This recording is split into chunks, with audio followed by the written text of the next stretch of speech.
Começa agora o programa Hora e a Vez da Pequena Empresa, sempre levando para você muitas informações e atrações. O professor Edmundo Medeiros comentando o que deve ser feito se o contribuinte perder o prazo para a declaração do imposto de renda. O advogado Marcos Tavares Leite analisando um importante tema para os pequenos empresários, além de dicas e curiosidades. E nesta semana o presidente do Simp, Joseph Cury, recebe o vereador de São Paulo, Caio Miranda. Fique conosco.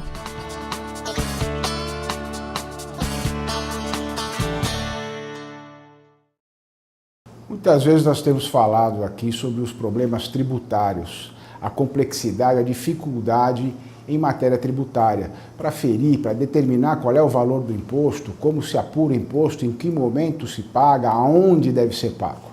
Agora chega no Superior Tribunal de Justiça, em sede de recurso repetitivo, reconhecido, portanto, como repetitivo e de relevância para todo o Brasil e que pode influir em todos os processos tributários sobre isso, a discussão sobre a incidência do ICMS na base de cálculo do imposto de renda e da contribuição social sobre lucro, quando a apuração desse imposto de renda é feita com base no lucro presumido. No lucro real, que é o caso especificamente das grandes empresas, o lucro e o imposto de renda, eles são analisados, são apurados segundo a realidade da empresa, se realmente ela teve lucro ou teve prejuízo, não necessariamente vinculada apenas ao faturamento. No caso do lucro presumido, e que é a opção de praticamente todas as empresas de pequeno porte, o lucro ele é calculado, ele é presumido sobre o faturamento. Então se aplica uma determinada alíquota sobre o que a empresa recebe de dinheiro, sobre a sua receita, e ali então, em função deste faturamento dela, é que é apurado e pago o imposto de renda. Agora o que se discute, a exemplo do que aconteceu no caso do PIS e COFINS, é se o ICMS, por conta de não poder ser colocado como um lucro da empresa ou como uma receita efetiva da empresa, o ICMS que é pago nas operações anteriores, na aquisição de determinados produtos, se nesse caso ele também não deveria ser abatido da base de cálculo do imposto de renda, naquele imposto de renda que é apurado com base no lucro presumido. Então nós temos mais uma discussão, mais uma questão que vai ter que repercutir em todo o território nacional, suspende, portanto, inclusive os recursos, os processos em andamento sobre esse mesmo tema, até que o Superior Tribunal de Justiça defina se o ICMS deve ou não ser excluído da base de cálculo do imposto de renda e da contribuição social sobre lucro nas empresas optantes pelo lucro presumido. Isso demonstra a importância de uma reforma tributária que desburocratize, que simplifique a apuração dos impostos, que torne claro o que, quem e como se fazer o pagamento do imposto. Com uma simplificação dessa natureza, será muito mais fácil para a administração pública receber o que lhe é devido, ao contribuinte pagar o que também ele deve pagar e manter, portanto, a formalidade, a regularidade de todos. Além disso, num sistema menos burocrático, menos complexo, é muito menos dinheiro que se gasta, tanto pelo poder público como no setor privado, para justamente se manter essa regularidade, fiscalizar e determinar. São centenas de milhões de reais gastos em sistemas, em fiscalização, em assessorias, em consultas e toda essa mobilização de executivo, de legislativo, de judiciário e também na iniciativa privada, para poder simplesmente saber como e o que pagar adequadamente.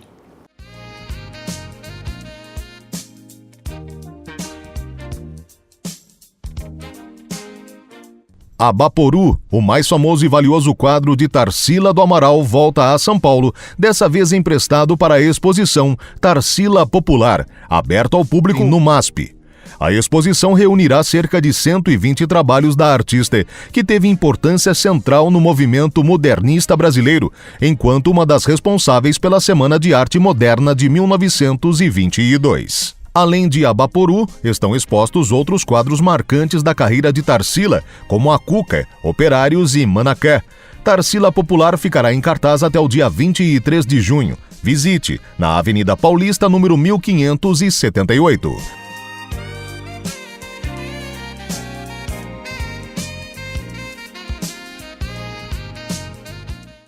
No próximo dia 30 de abril, termina o prazo para o envio da declaração de imposto de renda pessoa física, a declaração de ajuste anual, para a Receita Federal. Microempresários, empreendedores individuais, nessa reta final, têm algumas dificuldades relacionadas com a reunião de informações necessárias ao envio da declaração. Em alguns casos, essas informações são enviadas ao microempreendedor individual, são enviadas ao microempresário, depois até de esgotado o prazo para envio da declaração de imposto de renda. Em outros casos, essa informação chega a tempo, porém o empresário já enviou a sua declaração de imposto de renda. Situações como essa podem ser facilmente resolvidas ou corrigidas. A Receita Federal, no mesmo programa utilizado para o envio da declaração de imposto de renda original, disponibiliza a opção de envio da declaração retificadora. O envio de uma declaração retificadora pode se dar até 5 anos depois do envio da declaração original. Dito de outra forma, hoje seria possível reenviar as últimas 5 declarações entregues à Receita Federal. O primeiro passo, no entanto, reitero, é a obtenção, o download do programa pertinente ao exercício da declaração original. É este mesmo programa que será utilizado para o envio da declaração retificadora. E ao acessar o programa, o contribuinte ele se deparará com 2 opções: declaração de ajuste anual original ou declaração de ajuste anual retificadora. Com a indicação no programa de que se trata de uma declaração retificadora, o contribuinte deverá então informar o número do recibo da declaração original.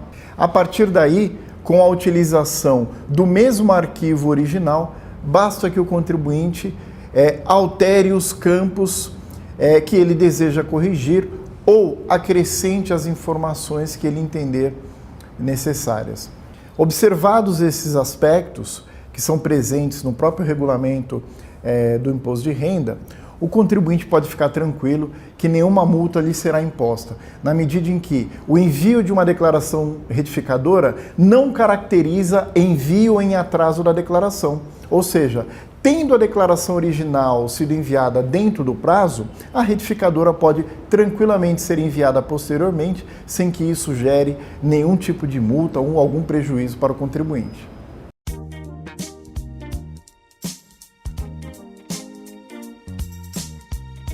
Machado de Assis foi um dos maiores escritores brasileiros de todos os tempos.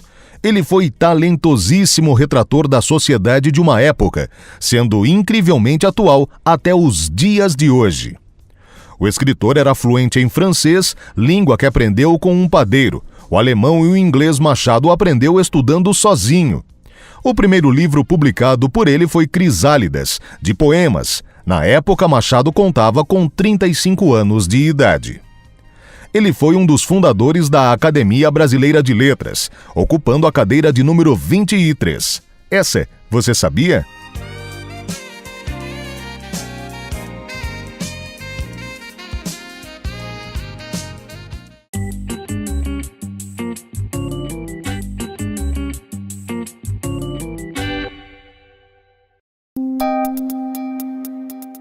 Entrevista da semana.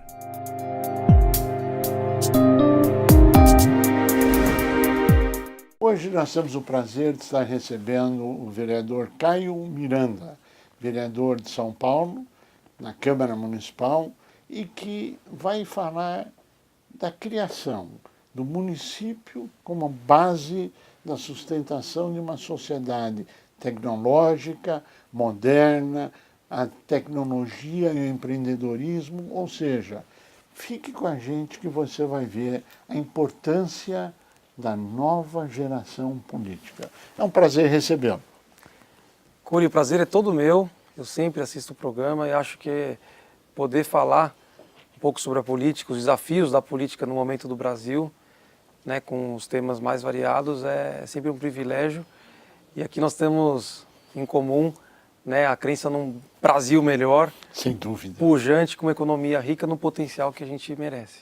Sem dúvida. Nós estávamos conversando agora há pouco, antes de abrir o programa, e você comentava a importância de política com P maiúsculo, de conscientização, de tecnologia e inovação, essa integração, os desafios do futuro, etc. E a gente gostaria de enveredar e começar por aquilo que você vê como nova forma de fazer política.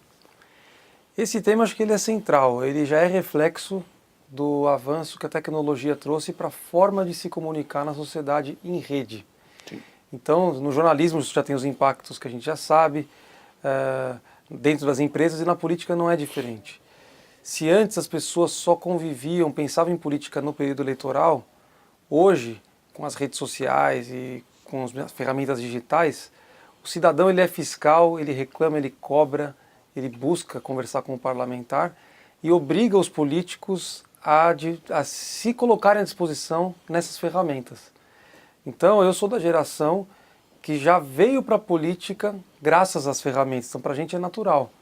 Mas eu tenho colegas que ainda relutam, que ainda preferem carta postada pelo correio, ainda preferem aquele aperto de mão, a sola, saliva e sapato.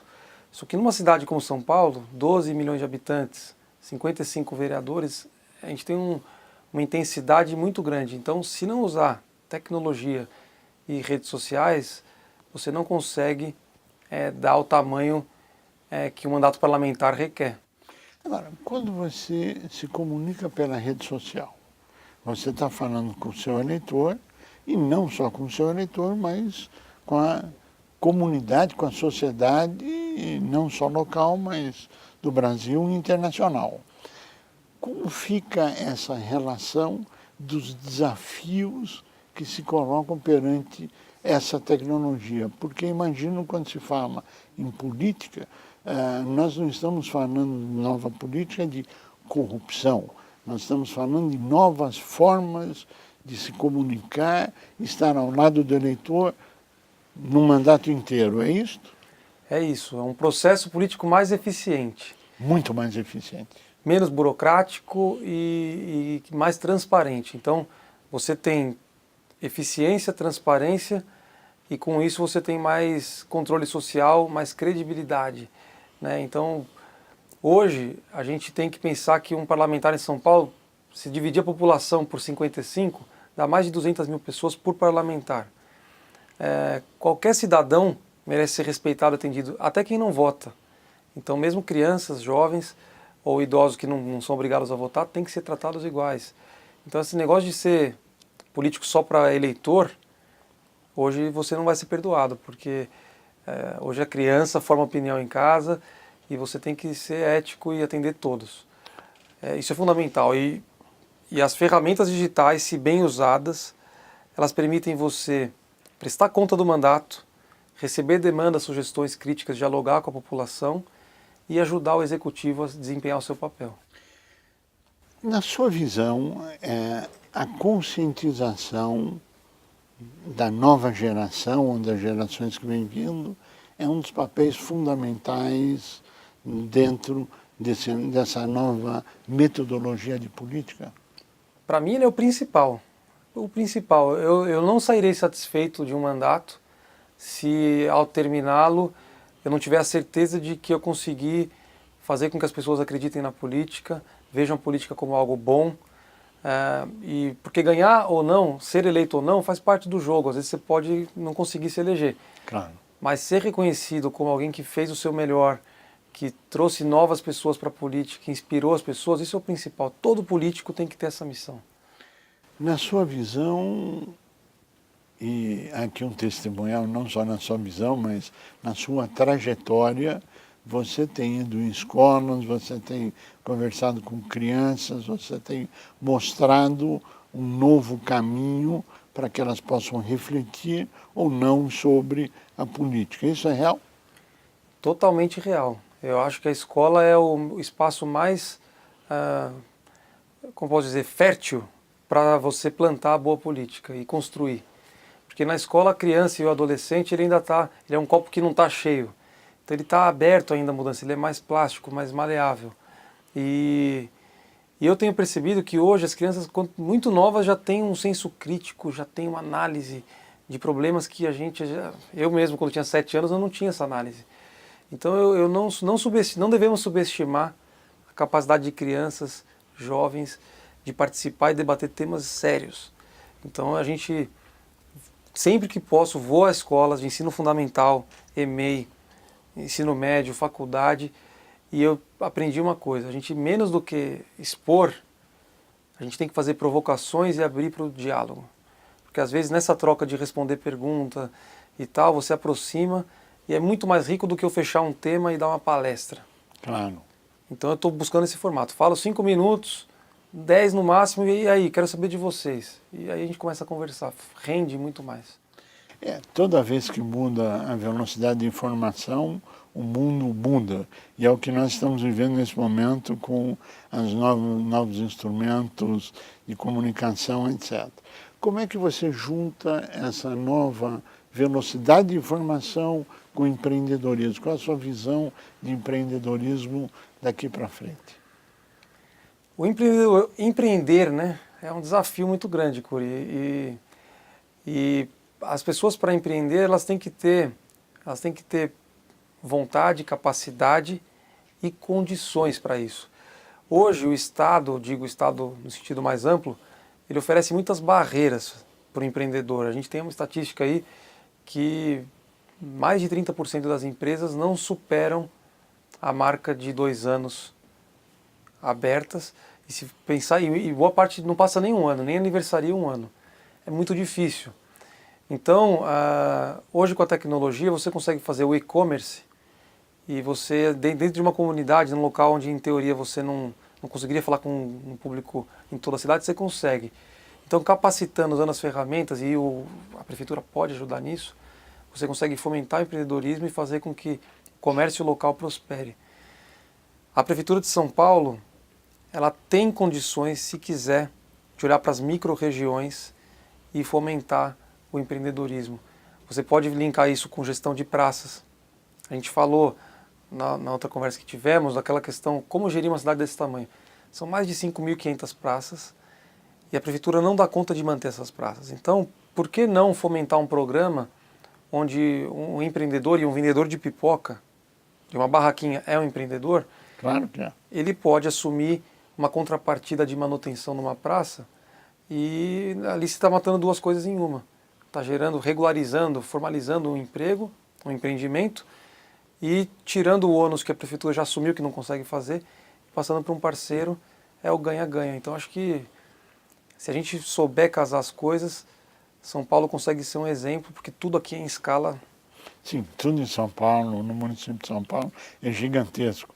E os desafios passam todos lá pela Câmara, né? Passam lá no seu gabinete, no plenário, etc., nas votações.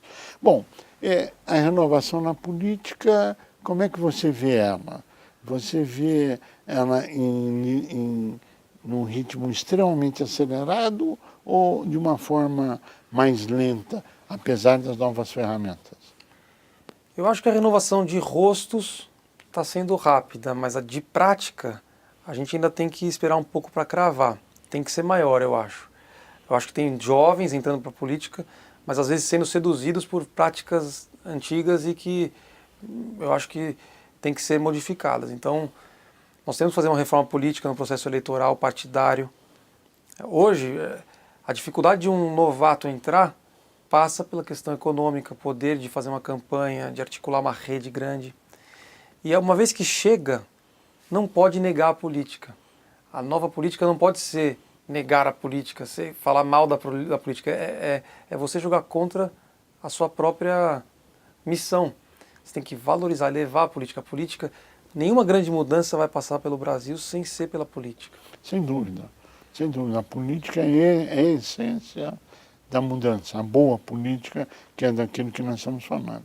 Agora, e a sustentabilidade no meio disso? Porque existe uma série de interfaces que vão entrando. Então, você tem tecnologia, você tem empreendedorismo, você tem a nova política, e a sustentabilidade entra nisso como um desafio, ou nós vamos continuar assistindo caça às bruxas, como nós temos assistido recentemente? Eu acho que a sustentabilidade ela tem um desafio enorme, porque as mudanças que a sustentabilidade requer, elas são de médio e longo prazo, né? Não são botões que você aperta e de repente resolveu o problema. Portanto, passa por uma conscientização. E conscientizar, educar é difícil, dá trabalho. Então, no Brasil, a gente às vezes tenta atalhos, como proibir alguma coisa e tal. Eu acredito na conscientização. Eu acho que a gente teve recentemente a lei do canudinho, que está no mundo inteiro, na Europa, em todos os lugares, vem com um ativismo muito forte.